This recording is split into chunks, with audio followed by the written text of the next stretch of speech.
За да си ги собере парите, Штипски Исар ки им гледа низ прсти на граѓаните. За платена главнина ќе отпишува камати.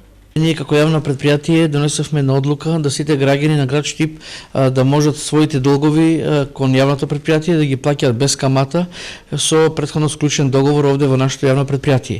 Граѓаните може да ги плаќаат своите сметки не само овде во нашето јавно предпријатие, туку исто на располагање и напlatните центри кои ги имаме 3 во разни краеви во градот.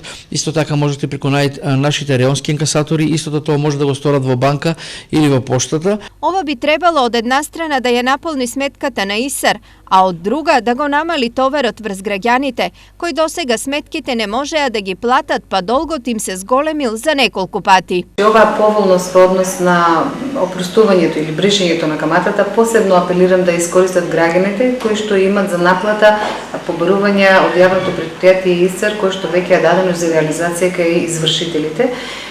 Секој, граѓанин што има дадено предмет за извршување, а ќе го исплати главниот долг со трошоците заклучно со 31.3, исто така ќе биде ослободен од плаќање на камата. До сега само преку суд Исар побарува околу 50 милиони денари. Од овие пари дури 30 милиони се долг на граѓаните. Редовно тужиме, бидејќи јавното предпријатие нема застарени побарувања и обично на секој 6 месеци изготвуваме нови тужби, така да во последното 6 месече изготвивме 1200 тужби. Колкумина од должниците ќе ја искористат подадената рака на Исар ке се знае наскоро. Сепак од предпријатието подсетуваат дека понудата е еднократна, па оние што нема да ја искористат ќе треба да платат и основен долг, и камати, и извршителски трошоци.